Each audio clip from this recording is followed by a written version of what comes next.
ദൈവവചന ചിന്തകൾ കേൾക്കുന്ന എല്ലാ മാന്യ ശ്രോതാക്കൾക്കും ക്രിസ്തീയ വന്ദനം. ഇയ്യോബിൻ്റെ പുസ്തകം 28-ാം അധ്യായം 22-ാമത് വചനം. നിന്നെ പകയ്ക്കുന്നവർ ലജ്ജ ധരിക്കും, ദുഷ്ടന്മാരുടെ കൂടാരം ഇല്ലാതെയാകും എന്ന വാക്യമാണ്. ഈ വാക്കിൽ നമ്മെ ഓർമ്മപ്പെടുത്തുന്ന ഒരു പ്രസ്താവന, നിന്നെ പകയ്ക്കുന്നവർ കണ്ട് ലജ്ജിക്കത്തക്ക തലത്തിൽ ദൈവം സാഹചര്യങ്ങളെ മാറ്റിമറിക്കും എന്നുള്ള പദമാണ്. ഭയത്തോടും ഭക്തിയോടും ദൈവകൃപയോടും കൂടി ഈ ലോകത്ത് ജീവിക്കുന്ന ഭക്തന്മാരെ ഒക്കെയും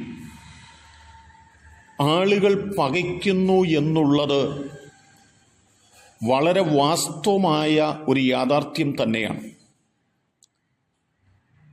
യോസേപ്പ് തൻ്റെ ജീവിതത്തിനകത്ത് ദൈവത്തെ ഭയപ്പെടുകയും സഹോദരങ്ങളെ സ്നേഹിക്കുകയും ചെയ്തു എങ്കിലും സഹോദരന്മാരാൽ താൻ പകയ്ക്കപ്പെടുകയുണ്ടായി. പൊത്തിപ്പേറിൻ്റെ വീട്ടിൽ നിഷ്കളങ്കതയോടെ ജീവിച്ചതായി യോസേപ്പിൻ്റെ ജീവിതത്തിൽ താൻ ചെയ്യാത്ത തെറ്റുകൾക്ക് ശിക്ഷിക്കപ്പെടുകയും മറ്റുള്ളവരുടെ മുൻപിൽ അപമാനിതനായി തീരുകയും ചെയ്യുന്ന സാഹചര്യങ്ങളുണ്ടായി. അവിടെയൊക്കെ ശത്രുക്കൾ യോസേപ്പിനെ നോക്കിക്കൊണ്ട് പരിഹസിക്കുകയും അപമാനിക്കുകയും ചെയ്തതായ ഘട്ടങ്ങളുണ്ട്. എന്നാൽ മടുത്തുപോകാതെ ദൈവത്തിൻ്റെ സന്നിധിയിൽ നിൽക്കുന്നതായ യോസേപ്പിൻ്റെ ജീവിതത്തിൽ പിന്നത്തേതിൽ തന്നെ പകച്ചവർ കണ്ട് ലജ്ജിക്കത്തക്ക തലത്തിൽ മിശ്രൈമിൻ്റെ മന്ത്രിയായി നിൽക്കുന്ന ഒരു യോസേപ്പിനെ കാണുവാൻ സാധിക്കുന്നുണ്ട്. സാഹചര്യങ്ങളുടെ മുൻപിൽ ശൗലിനെ രക്ഷിപ്പാൻ വേണ്ടി വന്നതായ ദാവീദിനെ ശൗൽ ആവോളം പകയ്ക്കുകയും ഉപദ്രവിക്കുകയും ചെയ്യുവാനിടയായി തീർന്നിട്ടുണ്ട്. തൻ്റെ ജീവിതം എന്തായിത്തീരുമെന്നും ഏതെങ്കിലും ഒരു ദിവസം ശൗലിൻ്റെ കയ്യാൽ ദാവീദ് കൊല്ലപ്പെടുമെന്നുമൊക്കെ ചിന്തിക്കപ്പെട്ടു. എങ്കിലും ശൗലിൻ്റെയും ശൗലിനോടൊപ്പം നിന്ന ആളുകളുടെയും മുൻപിൽ ദാവീദിനെ ദൈവം മാനിക്കുകയും ആ മാന്യത കണ്ട് ലജ്ജയോടുകൂടി നിൽക്കേണ്ടി വരുന്ന ആളുകളെയും നമുക്ക് കാണുവാൻ സാധിക്കുന്നുണ്ട്. ഈ ലോകത്തെ രക്ഷിപ്പാൻ വേണ്ടി ലോകത്തിലേക്ക് കടന്നു വന്ന കർത്താവായ യേശുക്രിസ്തുവിനെ ഈ ലോകം പകയ്ക്കുവാനിടയായി. അവിടെയൊന്നും പ്രത്യുത്തരങ്ങൾ പറയാതെ പിതാവായ ദൈവത്തോട് മാത്രം സങ്കടങ്ങൾ ഓർപ്പിച്ചുണർത്തി തന്നെ ഭരമേൽപ്പിച്ച ദൗത്യങ്ങൾ നിറപടിയായി ചെയ്തുകൊണ്ട് മുൻപോട്ട് പോകുന്ന ഒരു യേശുക്രിസ്തുവിനെ നമുക്ക് തിരുവചനത്തിൽ കാണുവാൻ സാധിക്കുന്നുണ്ട്. പക്ഷെ പകച്ചവരുടെ മുൻപിൽ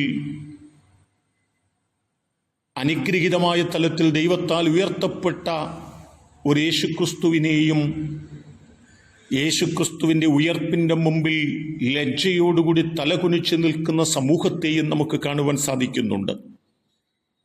എന്നെ കേൾക്കുന്ന പ്രിയപ്പെട്ടവരെ, ഈ ലോകമോ ലോകത്തിലുള്ളവരോ നമ്മെ പകച്ചെന്നു വരാം. എന്നാൽ പകച്ചവരുടെ മുൻപിൽ മാന്യതയോടെ തല ഉയർത്തി നിൽക്കുവാൻ തക്ക വഴികളെ തുറന്നു തരികയും നമ്മെ ഉയർത്തുകയും ചെയ്യുന്ന ദൈവത്തിൽ വിശ്വസിക്കുകയും പ്രാർത്ഥിക്കുകയും ചെയ്യുന്നു എങ്കിൽ നമ്മെ പകച്ചവരുടെ മുൻപിൽ നമ്മെ ഉയർത്തുന്ന ദൈവം തക്ക സമയത്ത് നമുക്ക് വേണ്ടി പ്രവർത്തിപ്പാനിടയാകും. ആ ദിവസത്തിൽ നമ്മെ പകച്ചവർ ലജ്ജയോടുകൂടി തലകുനിച്ചു നിൽക്കുന്ന കാലമുണ്ടാകും. ആ കാലത്തിനു വേണ്ടി വിശ്വസ്തയോടെ, വിശ്വാസത്തോടെ പ്രാർത്ഥനയിൽ മുന്നേറാം. അതിനെന്നെ കേൾക്കുന്ന നിങ്ങൾക്കെല്ലാവർക്കും ദൈവം കൃപ നൽകട്ടെ.